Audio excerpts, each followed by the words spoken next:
Hola, ¿cómo están? ¿Cómo les va? Muy buenas noches, bienvenidos a un nuevo programa de Alta Ciencia aquí por Señal U, el canal de la Universidad Nacional de Cuyo. Vamos a hablar de innovación, vamos a hablar de tecnología, vamos a hablar de todo el trabajo que está haciendo la Universidad Nacional de Cuyo en el aspecto de desarrollo. Hay un montón de temas para hoy. Vamos a hablar del Congreso Internacional de Felicidad, vamos a hablar de Nasalis, el equipo ganador del EmprendEU 2024, nos va a hablar sobre su proyecto sobre la detección temprana de la enfermedad de Parkinson y vamos a hablar del Congreso Internacional del Terroir, que es un congreso donde se elaboraron un montón de conceptos tecnológicos, sobre todo en el campo del vino, ¿no? Que para la provincia, para nosotros es fundamental. Conmigo está Gabriela Valls. Gaby, ¿cómo estás? ¿Qué tal? ¿Cómo están? Muy bien, muy contenta. Muy contenta. Creo que vamos a trabajar temas muy buenos hoy día. Totalmente. Y Lili Salas. Lili. Buenas, ¿cómo están, chicos? Muy bien, ¿cómo está hoy? Bien. ¿Excelente? Okay. Excelente. Bueno, para me alegro mucho. Dar comienzo a esta jornada. Bueno, vamos a hablar esta noche de un tema hiper interesante que se realizó en nuestra provincia. Estamos hablando del Congreso Internacional de Felicidad. Se llevó a cabo en la ciudad de Mendoza los días 2, 3 y 4 de diciembre. El evento fue organizado por la prestigiosa World Happiness Foundation y posiciona a la provincia como un epicentro global de innovación en bienestar ciudadano. ¿No, Gaby? Sí, así es. Bueno, fíjate que estamos tan alineados con ciertos conceptos que es como que nos cuesta pensarnos en cómo ser o cómo podemos ser más felices o cómo podemos generar sociedades más felices, ¿no? Que esa es la clave, me parece. Y ahí te quería compartir un par de cosas. Primero que esto trae, digamos, hace como unos 30 años, Harvard tiene una visión y tiene una reunión con el Dalai Lama. Y a partir de esto, de un poco la influencia del orientalismo y también del budismo, comienza a repensarse en Harvard por qué los lamas eran felices y cómo estudiar los cerebros de las personas que ya han pasado por muchas cosas y ya han logrado el equilibrio y la armonía y son personas felices, equilibradas, ¿no? Claro. ¿Cómo hacíamos en Occidente? Porque en Occidente justamente si algo no alcanzamos o como sociedades o como ciencia era pensarnos así. Entonces, de ahí nace que la felicidad digamos, cómo generamos sociedades felices, cómo generamos relaciones saludables, cómo vivimos en comunidad mejor y cómo nos pensamos prósperos y bajo ciertos índices de bienestar. Es más, cambiar el concepto porque como que en Occidente estamos muy enfocados en el plano material, digamos, en el plano económico, en el desarrollo, en el Producto Bruto Interno, en un montón de indicadores que por ahí está un tanto distante de la realidad concreta en lo que a equilibrio y felicidad interna de la gente se refiere, ¿no? Porque, sí. Por ejemplo, en América Latina, uno de los países o el país de América Latina con mayor índice de felicidad no es justamente el más rico, más allá de que sea Costa Rica. Uh-huh. Claro, es Costa Rica porque es un país donde se vive con cierta bienestar, hay relaciones saludables, el Estado tuvo y tiene toda una visión sobre la sociedad, no hay ejércitos, tienen 100 años de democracia, entonces lograron cierta paz, cierta estabilidad y eso hace que la gente sea más feliz. Y es sumamente importante que este congreso haya acá bajado su bandera en Mendoza, que mejor que tenerlos presentes, ¿no? Acá en la provincia y tratar de aprender porque es muy difícil también hasta en el trabajo, o sea, se habló de impresionantes temas, bueno, hubieron muchas cosas, pero bajarlo a los terrenos como trabajar siendo felices en el trabajo justamente, Claro. En un ambiente lindo, es como Algo tratar de encontrar la felicidad ¿no? La felicidad. en varios aspectos de nuestra vida, que en Occidente como cuesta. Bien. Bueno, y tenemos un invitado, vamos a hablar del tema. Estamos hablando del señor Lali Muñoz, que es economista especializado en estrategia y comportamiento humano para la innovación sostenible, finanzas conscientes y negocios de triple impacto. Es representante de Economía Humana Argentina. Lali Muñoz, ¿cómo estás? ¿Cómo te va? Muy bien, hola Matías, qué gusto estar con todos ustedes. Bien, muy bien. Acá bien, muy bien, contento. Bueno, alegre de estar, feliz de estar con ustedes, podríamos decir, para seguir el tema. Danos una breve intro como para que la gente empiece a entender ¿A qué nos referimos cuando nos referimos a felicidad? Por ejemplo, en este congreso, ¿a qué se refiere específicamente? ¿Qué áreas abarca? La verdad, claro, vos mismo, Matías, desplegás un abanico enorme, ¿no? La felicidad tiene tantas acepciones, creencias, miradas. Nosotros hablamos desde la felicidad, desde un concepto que estamos trabajando en la economía humana, que es la prosperidad, que de alguna manera es uno de los elementos y conceptos que estamos desplegando para redefinir el sentido de la eficiencia y el éxito, más acorde a los paradigmas de la era moderna, donde sin duda, como bien contaban ustedes recién, la vieja receta de economía, los viejos paradigmas o indicadores de eficiencia resultaron no ser compatibles con la felicidad, y muchas veces los países de mayor eficiencia económica, por decirlo de alguna manera, la antigua mirada, no eran los más felices. Entonces los rankings de países más felices están relacionados con otras variables que los viejos indicadores de PBI, consumo, ventas. Entonces, desde ese lugar desarrollamos, para nosotros la felicidad se puede medir, gestionar o acercarse a ella, más allá de la mirada que puede tener cada uno de lo que significa la felicidad, desde un concepto que se llama la prosperidad, que busca gestionar, armonizar 5 elementos de la prosperidad que todos los días lidiamos con ellos, ¿no? Que son la prosperidad laboral, financiera, vital, relacional y la prosperidad manifestadora. 5 aristas, no sé si dije demasiadas cosas, a lo mejor ya nos mareé un poco. No, está perfecto. Lali, ¿cómo estás? Hola Gaby, qué lindo escucharte. En cuanto a la manifestadora, ¿no? Que me parece que de todas es la que quizás menos podemos identificar. ¿Qué nos puedes contar? La manifestadora es la capacidad que tiene una persona, una institución, porque la prosperidad se puede medir en personas o instituciones, ¿no? Pero una persona es próspera o una organización es próspera desde el punto de vista de la manifestación cuando está logrando los objetivos o propósitos que se propuso, ¿no? Bien. Entonces una persona se puede proponer ciertas cosas tangibles e intangibles, o sea, tanto en el plano interior o como exterior, donde lograr esos objetivos que se propuso sería estar siendo próspero desde el punto de vista de la manifestación, ¿no? Perfecto. Esto que por ahí se dice, Lali, no sé si coincidís o si nos podés ampliar el concepto, hacer que las cosas pasen. Claro, ¿qué haces vos? ¿Qué condiciones generás? ¿Qué parte ponés para que ocurran esas cosas que priorizás? Donde para gestionar la prosperidad manifestadora es muy importante tener metas y que estén en armonía con tu vida y el resto de las variables de la prosperidad, ¿no? Pero hacer que cosas pasen, efectivamente, eso sería, Gaby. Bien. ¿Y esto cómo ves que se va vinculando con la ciencia? ¿Cómo ves que se va vinculando con nuevos estudios del comportamiento, que es algo que vos manejás muy bien, ¿no? Y que de hecho es parte de tu estudio académico. ¿Cómo ves que se va vinculando esa ciencia occidental con estos conceptos de prosperidad, de felicidad, de bienestar humano? Sin duda se están fusionando, hay una mirada cada vez más en esta evolución intelectual de los paradigmas occidentales. Vamos tomando mucho la sabiduría oriental, como el mundo va tomando, ¿no? Va intercambiando saberes, y nosotros, como el mundo occidental, que era muy científico, tenía una mirada a la ciencia muy tangible, va tomando, hace mucho tiempo viene expandiéndose, como bien contaban ustedes en el contexto del World Happiness Forum internacional que se hizo, era un poco empezar a pensar en estos paradigmas de la felicidad. Entonces, economía humana, una de las cosas que nos planteamos es redefinir el sentido de lo que es la eficiencia económica o los objetivos. Entonces ahí salen estos 5 elementos que hablamos de la prosperidad, se los puede gestionar, se los puede medir y se pueden llevar a cabo acciones para optimizar, ¿no? Redefinir el sentido de la eficiencia.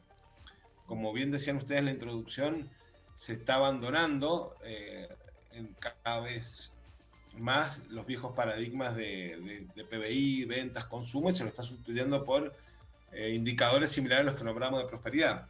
Entonces, en este contexto hay herramientas para gestionarlo, y específicamente lo que se habló en el foro de la felicidad fue de cómo las políticas económicas van cambiando el sentido y cómo empiezan a ser importantes otras dimensiones de las políticas para que se gestione la felicidad, ¿no? Específicamente en ese caso hablábamos de empezar a pensar en otras dimensiones de la economía, salir de la macro y la microeconomía solamente, que Claro, eran las miradas tradicionales, sí. para ir a una mirada de nanoeconomía y de megaeconomía, ¿no? Por ejemplo. Bien. Y en estos dos conceptos, que seguramente los trabajaste en el Congreso, ¿qué nos podés ampliar sobre esta nanoeconomía o sobre esta por ahí diferencia que tenemos? ¿La economía puede ser humana? O sea, Eso es, gran ajá. pregunta. Es más, sí, sin duda, creo que no fue humana por una distorsión intelectual, porque en realidad la economía de por sí, hasta la mirada más tradicional, es, si vamos a la mirada antigua, incluso está casi obsoleta, ya hablaba de administrar recursos escasos para maximizar el bienestar Claro, humano, o sea que estaba el humano en el medio. El tema es que al sustituir por indicadores tangibles como PBI, ventas, consumo, se distorsionó todo y parecía que el humano no tenía nada que ver y si había una parte mecánica, laboral, de eficiencia, casi de máquinas, que fue lo que la distorsionó. Pero entonces lo que estamos haciendo es reconectando, y en economía humana nos apasiona mucho esto de reconectar el sentido último de la economía, que es la prosperidad humana. Y la nanoeconomía tiene mucho que ver con eso, Gaby, que hablaba, me decías recién, porque la nanoeconomía es justamente ir a una dimensión menor a la micro, que es casi la individual, y hacia adentro, podríamos ah, decir, ¿no? perfecto. Ujú. La nanoeconomía sería hacia adentro de nosotros, cómo nos relacionamos con nuestro comportamiento económico, desde el oficio, desde nuestras actividades laborales, desde la forma en que compramos. O sea, hay una nanoeconomía que podemos buscar la armonía individual que nos acerca bastante al bienestar si nos conectamos más con el armonizar todos estos elementos, toda la parte intangible de lo que hay detrás de lo financiero, ¿no? Detrás de Sí, mi trabajo, conectar con mi labor más que el trabajo, ¿no? El claro, labor, mi oficio, detrás de mis compras y mis consumos, conectar más con mi propósito, qué cosas quiero que pasen en el mundo y que ayudo con mis compras. Toda esa nanoeconomía me lleva a que yo puedo estar en armonía con lo mismo, puedo estar mucho mejor, conectándome con mucha más conciencia con lo que genero y lo que tomo del sistema, ¿no? perfecto. Eh, Eso sería la nanoeconomía, ¿no? Que es entrenarse y desarrollar habilidades y conceptos para expandirme en ese lugar. O sea que la nanoeconomía ya nos mete una dimensión donde empodera mucho al ser humano hacia su felicidad y que no lo pone tan pasivo o expectante de cómo la micro y la macroeconomía y los grandes actores del sistema económico me hacen que haya viento a favor y en contra para mi felicidad. Yo ya desde la nanoeconomía puedo tomar el protagonismo de cómo gestionar mis variables de mi pequeña economía individual o de mi núcleo familiar, si hubiera, y ahí en esa nanoeconomía ya empezar a armonizar para la prosperidad. Bien. Y me imagino que en ese contexto necesitamos nuevos líderes o líderes que empiecen a trabajar otros conceptos, otras ideas, ¿no? Que empiecen a pensar, por ejemplo, las rutinas laborales o las rutinas dentro tanto del Estado, de lo privado, de una ONG, desde otro lugar. Y sí, sí es así, creo que esto es todo un camino que se está desplegando este paradigma, el cambio está ocurriendo, lo interesante es acompañarlo a la gente intelectualmente para que pasen de la intuición a herramientas tecnológicas y científicas que nos acompañen, porque mucha gente a veces empieza a despertar en esta mirada más consciente de su vida y se encuentra casi en conflicto con los mapas de creencia y conceptos científicos, por ejemplo, sobre la economía, Claro, cómo tengo que ser más rentable, cómo trabajar mucho, cómo consumir mucho, porque así está seteado un poco la economía, entonces está despertando y se topa casi en conflicto con todos esos mandatos y ahí se le arma un lío en la cabeza interesante. claro. Entonces, la idea es que nosotros acompañemos desde estas nuevas economías conceptos que te acompañan en este despertar y te lo hacen que no sea un lugar de certidumbre ni un lugar de rebeldía, sino más bien un lugar de desprogramación y co-creación desde una nueva forma de hacer economía donde hay un montón de conceptos que te acompañan. Es un poco lo que buscamos desde la Academia de Economía Humana, desplegar para acompañar a las personas con más coherencia y certidumbre en este nuevo despertar y manejarse eficientemente con su prosperidad económica, ¿no? Bien, qué interesante, Perfecto, no. ¿no? Que Ah, no, nada, me he quedado. hemos evolucionado. Sí, sí, sí. Tengo mucho que aprender. Hay que aprender mucho porque uno está tan reseteado que abrir el concepto de esto es muy importante, abrir la cabeza. Así que Desprogramar, dijo. desprogramarnos, para volver a Sí, programarnos. programar es Como- clave, sí, porque a veces nos Sí. sentimos en conflicto. Todas mis creencias, por un lado, de siglos de humanidad o de años nuestros, por lo menos, intelectuales, se ponen en conflicto con un montón de despertares internos y tienen que estar en armonía y se puede. Eso es un poco lo que... Y se puede bastante, por ahí ayuda mucho el mindfulness, la búsqueda de la armonía en lugar de la maximización. Hay un par de tips claves, ¿no? Estamos seteados para maximizar todo, incluso las cosas buenas, entre comillas, las queremos maximizar y paradójicamente las rompemos, porque no están en armonía con todo. ¿No? O sea, si vemos la economía nuestra como un todo, no rompo los trabajos, no rompo mis consumos, no rompo mi salud, sino que todo lo cuido como parte de un todo delicado y eso me da prosperidad y me permite. Es más, yo siempre digo que esto nació desde una ética y ahora es una redefinición de lo que es la eficiencia. Ujú, O sea, perfecto. esta ética nos despertó a redefinir la eficiencia como algo integral que acompaña mi prosperidad y mi bienestar, ¿no? Y te hago una pregunta quizás un poco personal, pero ¿has logrado, has alcanzado, después de tanto estudio y tanta dedicación a esto, cierto equilibrio en tu vida o cierta felicidad o cierta prosperidad? Wow, qué desafiante tu pregunta, Gaby. Sí, la verdad que sí, yo me siento muy bien, la verdad. Siento que estos descubrimientos me están dando me están dando paz y felicidad, podríamos decir, ¿no? La otra vez era interesante escuchar la diferencia entre el placer y la felicidad. Ujú. Creo que cada vez hay más, estoy sustituyendo cada vez más decisiones que me acercan más a una felicidad o a un bienestar que al placer de corto plazo, que era lo que estaba Claro, seteado. Costó la transición, pero hoy disfruto mucho más porque es mucho más estable. Ese lugar de bienestar y de prosperidad es mucho más estable que el lugar de placeres y que son efímeros, que van y vienen. Así que sí, la verdad que disfrutándolo, Gaby. Fue qué una lindo, linda pregunta para agradecer también, ¿no? Porque fue un camino tipo desierto, pero valió la pena. qué lindo, me alegro muchísimo. Se te nota aparte, se te ve bien. Ay, qué lindo. Sí, Bueno, total. me Sí. alegro, qué bueno. Para inspirar está bueno porque está bueno inspirar con coherencia esto, ¿no? Y la verdad que sí, gracias, Gaby. Sí, Gracias sí. por Sí, Lali, hacerme la verdad lugar. que me has dejado anonadada y me estás inspirando mucho más a esto, a resetearme de vuelta. A mí me interesa mucho este tema de la diferencia entre el placer y la felicidad. Sí.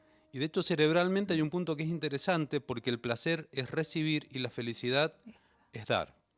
O sea, Muy bueno. nuestro cerebro orgánicamente está construido de manera tal en la que el placer dura muy poco tiempo y la acción de dar y de compartir se transforma a largo plazo en una sensación de bienestar. Y creo que es un punto importante a tener en cuenta porque en esta cosa que estábamos todos seteados desde el punto de vista económico, ¿no? Esto Sí. lo charlo con vos, Lali. Era Sí. tener, trabajar para tener, para construir, para hacer, tengo que, todo el tiempo era recibir satisfacción económica de una manera u otra. Esto sería, por lo que yo he entendido, como estaba diciendo, relajarse un poco, hacerlo un poco más zen, digamos, no tan en Sí. uno mismo, sino empezar a trabajar en conjunto, más cooperativamente con los demás, empezar a reconocer un otro, no solamente un cliente, por ejemplo. Claro, sí, es así, Mati. Muy buena tu reflexión. Porque ese es el dar y recibir, creo que es la diferencia. Y conectarse con la felicidad. Es muy neurociencia moderna, ¿no? Yo que he estado Sí, estos días comiendo un montón de podcasts re bonitos sobre el tema que me tienen reinspirado. Pero es un poco. Todo nuestro comportamiento económico puede ir orientado más al placer o al bienestar o a la felicidad. Y el placer es eso, ¿no? Trabajar en las situaciones de trabajo más que de ego y el consumo más relacionado con el ego, el tener.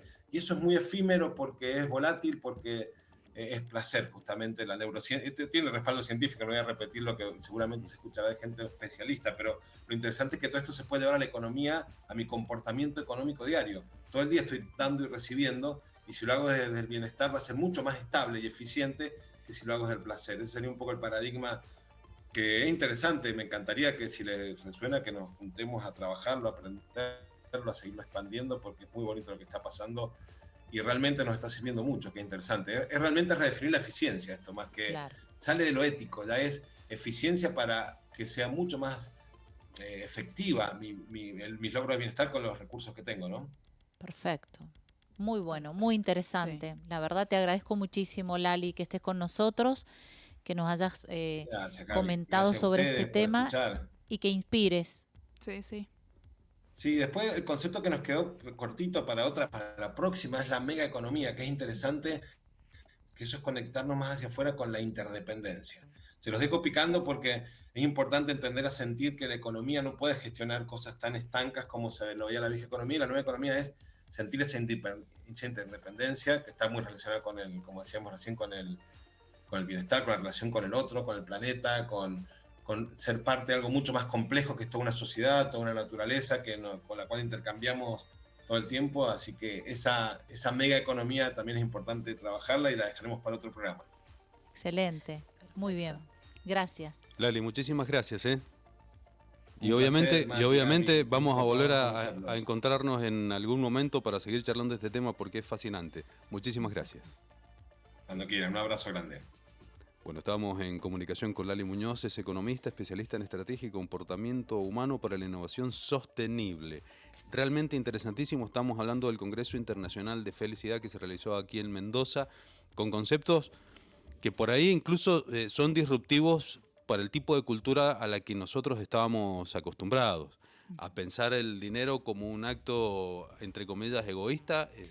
Para mí, tengo que hacerlo para mí, salir a la calle y entender que es una batalla con el otro por la misma porción de queso, como si fuéramos ratoncitos, a un concepto un poco más integrado, un concepto en el que nos acercamos no solo a los demás, sino a nuestras necesidades reales, dejar de comprar el paquete como está armado y ponernos a ver que quizás hay otra forma de hacer las cosas. Exactamente, Gustavo, sí. Realmente hiper interesante este concepto de felicidad, ¿no, Gaby? Y es la fusión un poco de la mirada y la filosofía oriental con la mirada y la filosofía occidental, ¿no? Todo esto que contábamos al principio de esta idea que tuvo Harvard de invitar un día al Dalai Lama y a un grupo de lamas, y ahí se dieron cuenta de que había una ventana muy grande para explorar, y por ahí fueron. Y bueno, la neurociencia creo que está ayudando muchísimo a terminar de consolidar estos conceptos. Sí, totalmente. De hecho, hay un montón de ejemplos de este tipo de cosas. Por ejemplo, el creador del mindfulness, que se llama Jon Kabat-Zinn, él trabajaba en la Universidad de Massachusetts y de pronto un día esto nació, toda esta cuestión del mindfulness, que lo nombraba Lali recién, porque este hombre se dio cuenta que él no se estresaba. Sus amigos, en década del 70, Estados Unidos, crisis de los energéticos, crisis económicas, se estaba cayendo el país de bienestar que ellos conocían. Sus compañeros de trabajo, sus amigos, sus conocidos, todos pasados de vuelta, y él no, tranquilo y en paz. ¿Cuál era la diferencia? Él meditaba toda la mañana porque él seguía la filosofía zen de vida. Entonces dijo, claro, la meditación debe ser lo que me está ayudando a mí, y ahí creó este tema del mindfulness, que se acerca muchísimo a todo esto que hemos estado hablando. Los conceptos generales, obviamente es orientalista, es entenderse como una parte del todo, ¿no? O sea, y trabajar para el todo, entendiendo que de esa manera uno está trabajando para uno mismo. Totalmente. Y que la felicidad está cuando encontrás ese equilibrio, esa armonía con los demás, ¿no? De respeto, de generar prosperidad, paz, compartir, ¿no? Son cosas básicas ya en nuestras comunidades, tanto más por la violencia, ¿no? Así que hay un gran camino ahí, se abre una puerta muy grande para trabajar. Bueno, sí, un trabajo que hay que llevar, porque también nosotros estamos en un ambiente donde hay mucha necesidad y pasan un montón de cosas, como toda América Latina en general. Pero bueno, hasta aquí estuvimos hablando del Congreso Internacional de Felicidad. En un momento traemos un tema que está espectacular también para vos.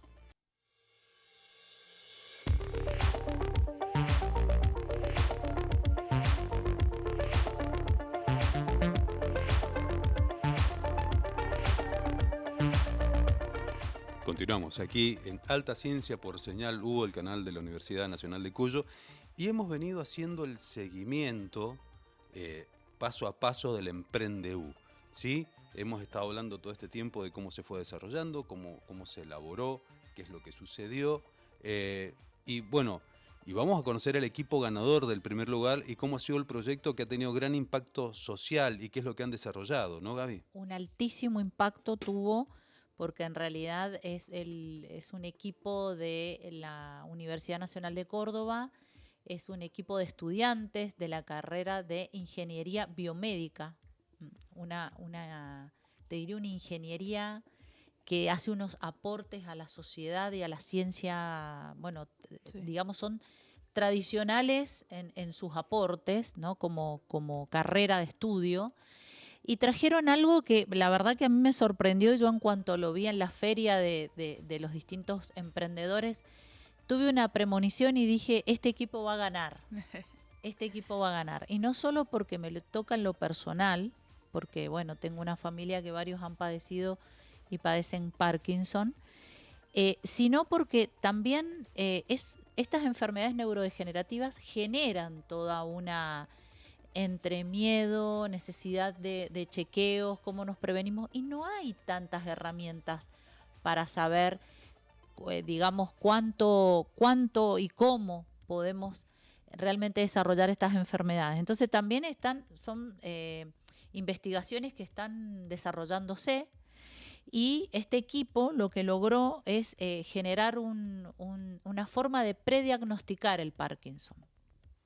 Sí, es un test de Así olfato es. para el diagnóstico temprano de la enfermedad de Parkinson. El equipo está integrado por Pilar Gastaldi, Sofía Villarruel, Josefina Sosa y Julieta Huber, que son estudiantes de Ingeniería Biomecánica de la Facultad de Ciencias Exactas, Físicas y Naturales de la Universidad Nacional de Córdoba, como dijo Gaby, y estamos en contacto con Pilar Gastaldi y Josefina Sosa, que son integrantes de Nasalis. Hola Pilar, Josefina, ¿cómo están? Muy buenos días. Hola, buenos días. Hola, buenos días. Bueno, cuéntenos cómo inició este proyecto, cómo fue, de dónde empezó esta idea de utilizar un test olfativo para encontrar una enfermedad, un problema degenerativo como el Parkinson. Bueno, este proyecto empezó en una materia de la carrera del último año que se llama Ingeniería en Rehabilitación, en donde nosotros teníamos que buscar una problemática en la sociedad. Entonces nosotros nos acercamos al Hospital San Roque y junto con la doctora Patricia Quevedo nos dijo que el problema que tienen ellos es que querían intentar hacer campañas masivas con un test, pero que el test tenía muchas dificultades. Entonces ahí nació Nasalis, que a partir de esta problemática nosotras pudimos desarrollar todo este test completo. Bien, chicas, ¿qué tal? ¿Por qué el olfato? ¿No? ¿Por qué conduce quizás a poder prediagnosticar? Bueno, las enfermedades neurodegenerativas, mucho antes de que se presenten los síntomas visibles, por ejemplo en el Parkinson, los síntomas motores, hay una pérdida del olfato junto a otros síntomas que por ahí, por ejemplo para el Parkinson son el trastorno del sueño, constipación, entre otros.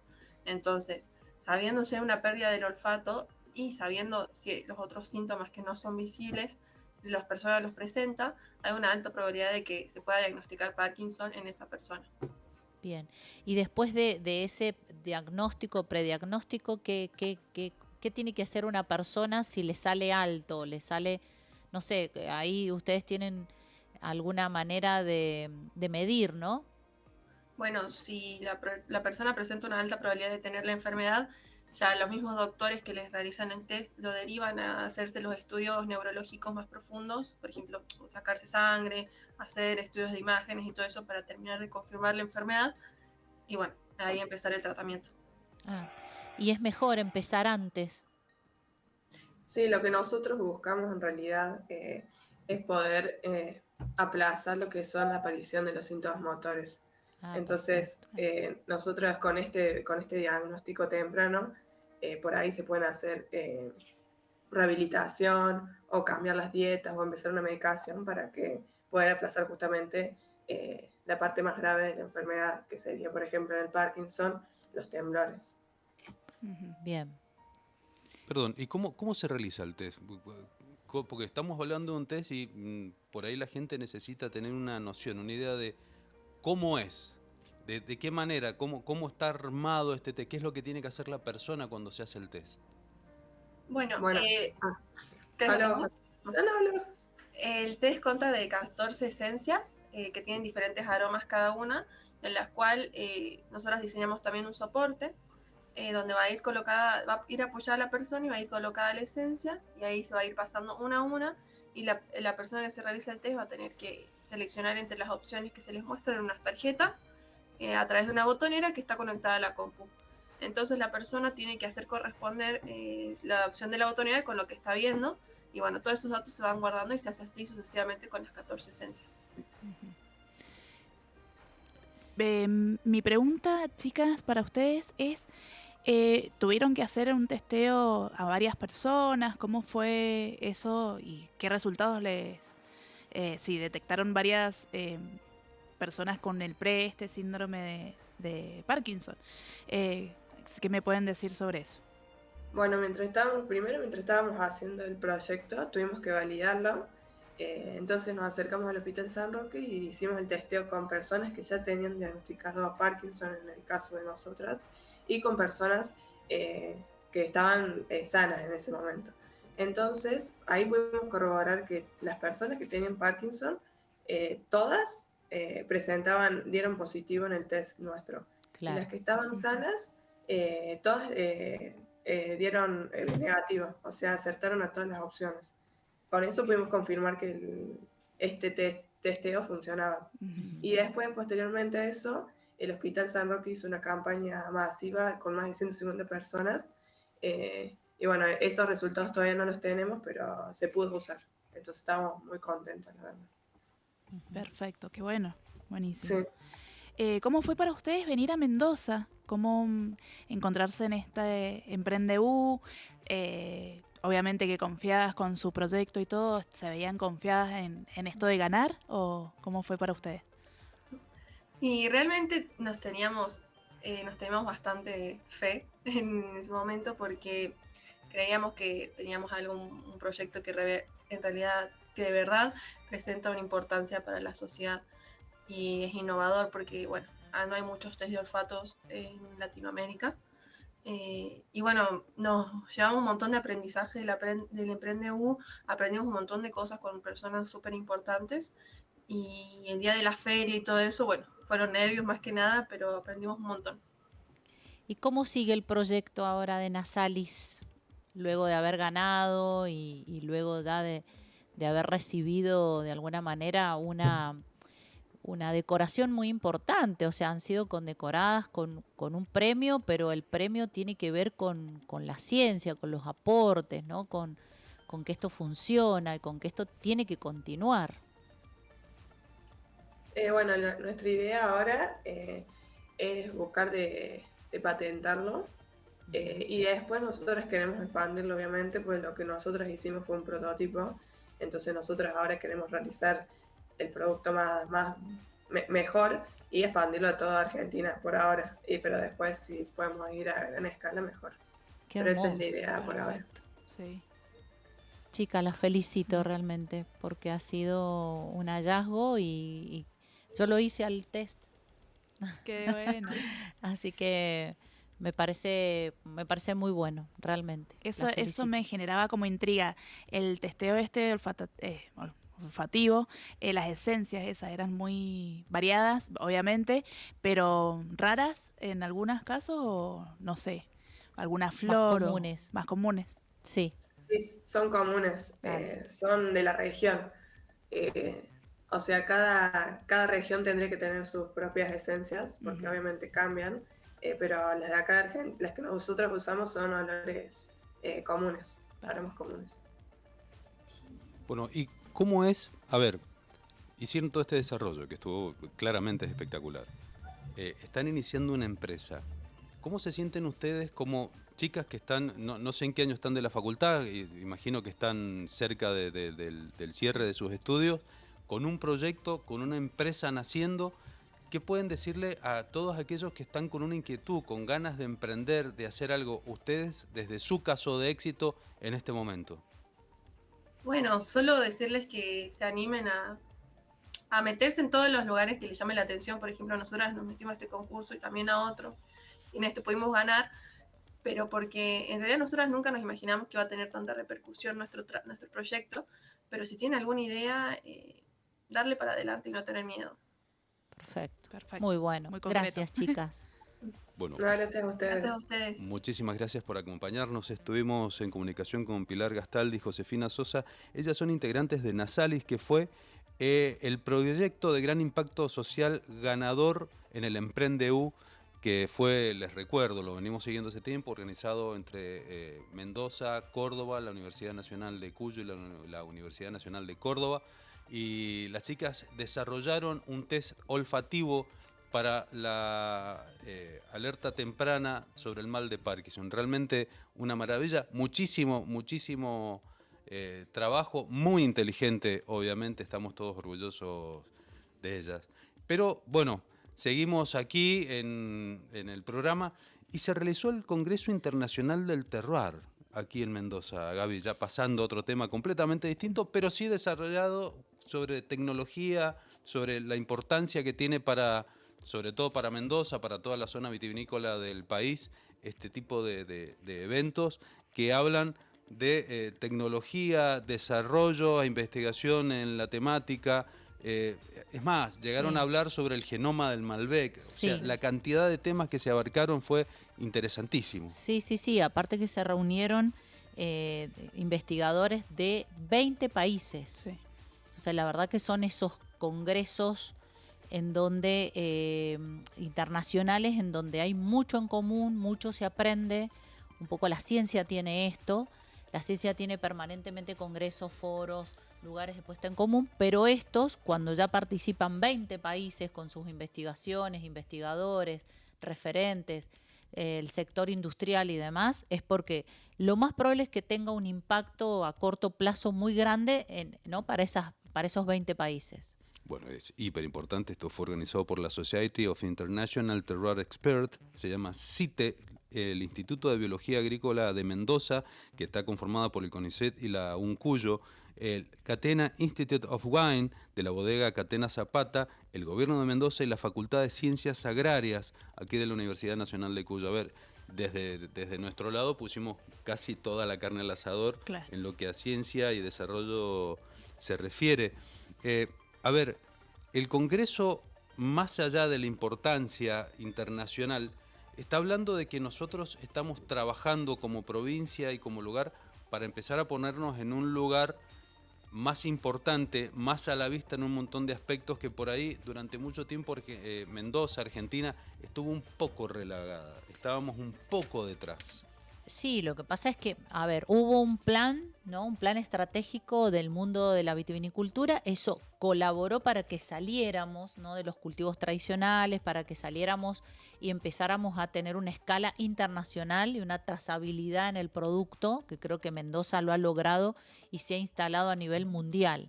Ahora, eso no es todo, ¿no? Tenemos que seguir con otros cultivos, tenemos que seguir mirando a la sostenibilidad, tenemos que seguir pensando que la vitivinicultura hoy por hoy es triple impacto y también esto que hablábamos, ¿no? Generar beneficios ambientales, económicos y sociales, pero también pensar el cambio climático. El cambio climático va a afectar a la vitivinicultura de todos los países y hoy por hoy ya se sabe que países como España, en donde el cambio climático va a impactar tanto, las bodegas se están deslocalizando hacia Inglaterra, porque Inglaterra va a estar, digamos, con más temperatura, entonces esto genera toda una proyección al futuro de la industria.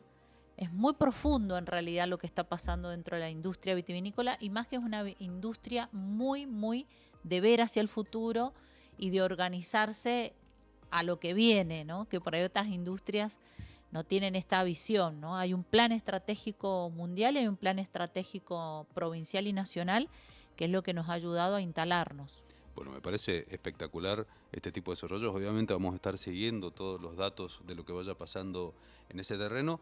Ya estamos prácticamente cerca del final del programa y bueno, y Gaby y Lili, como siempre, traen para el cierre del programa alguna noticia de ciencia, de tecnología, algún dato interesante como para darle un toque más a la información que les estamos dando aquí en Alta Ciencia. Vamos a empezar con la señorita Lili Salas, que tiene todo listo. Y yo los voy a poner en un aprieto a los dos. Yo les voy a preguntar, me gusta eso. ¿Es mejor o qué prefieren ustedes? Sí. ¿Bañarse con agua fría o agua caliente? Con agua caliente. Yo soy, en general, yo me baño más con un agua más tirando a fresca. Sí, Bueno, más yo tirando- ahí entonces soy la tibia del grupo porque yo necesito la mezcla de los dos. Pero bueno, acá según la ciencia, depende esto de bañarse con agua fría o con agua caliente en el tipo de actividad que uno realiza también. Porque bueno, los baños de agua caliente se asocian con la relajación general del cuerpo, la mente. Así que Gaby es como ponerse más tranquila, más apaciguada. La exposición al calor puede inducir la liberación de endorfinas, las hormonas responsables de generar una sensación de bienestar, reduciendo el estrés y la ansiedad. Ahí. Perfecto. Y el agua fría, los baños fríos alivian el dolor muscular tras un entrenamiento intenso, aceleran la recuperación después de una competencia y además tienen efectos estimulantes sobre el sistema nervioso central, incrementando la producción de norepinefrina, una hormona y neurotransmisor asociado a la vigilia, la atención y Sí. la mejora del ánimo. Por eso se Así. despierta. De todas formas, la realidad es que Gaby se baña con agua caliente, ya con agua fría, porque ella es friolenta, yo soy un acalorado. Claro, yo Pero- soy una tibia, entonces Esa es la verdad. yo necesito de los dos. Básicamente, la realidad es que somos gente que tiene problemas de temperatura Claro. desde la cuna. Claro, yo necesito de los dos, entonces no puedo. Gaby Valls, contame. Bien, yo me fui a Francia y en realidad el Centro Nacional de Investigación Científica de Francia está investigando muy activamente los cerebros al momento que comienza la desconexión, entrando en algo que nos causa mucha, impresión muchas veces, que es entrando en la muerte.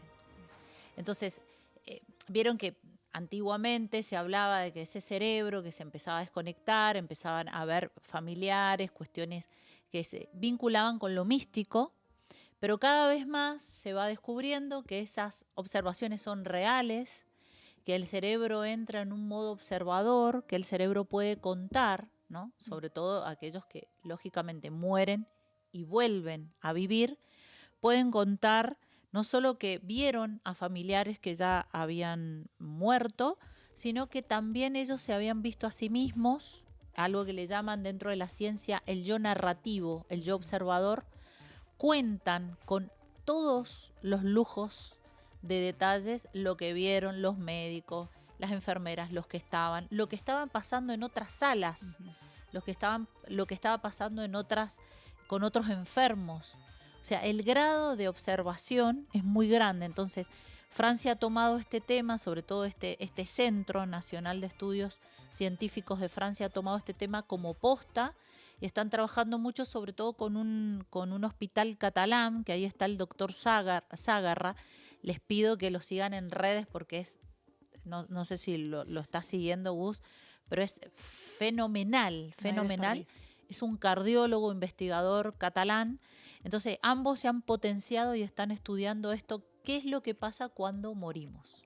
Wow. Increíble, interesantísimo. De hecho, como un detalle así, finalmente hasta la física cuántica, la parte más racional del desarrollo intelectual humano, termina poco a poco acercándose a lo que en algún momento se entendía solo como una especie de pensamiento místico que iba en contra de la razón pura. Claro. Sí.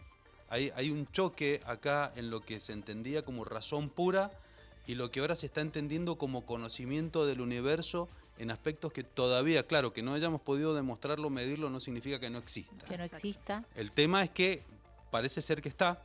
Para los que creemos, sí. Para los que no creen, es posible que sigan sin creer, pero las muestras en un montón de aspectos, los datos científicos están marcando, por ejemplo, la física cuántica dice que hay más de una dimensión, Claro. de que el pensamiento genera cambios en la realidad. Hay un montón de cosas que poco a poco están empezando a aparecer en este mundo que para nosotros formaba parte del misticismo y ahora poco a poco está empezando a formar parte de lo que deberíamos definir como la razón pura.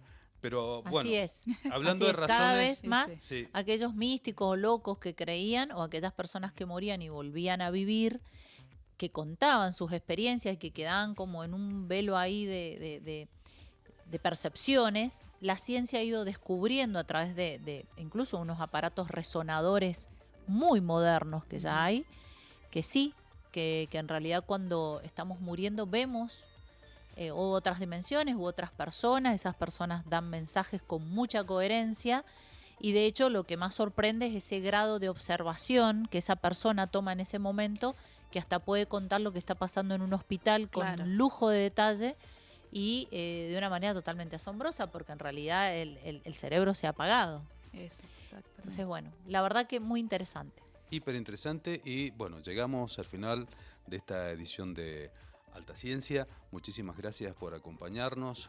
Gabriela Valls, Gracias.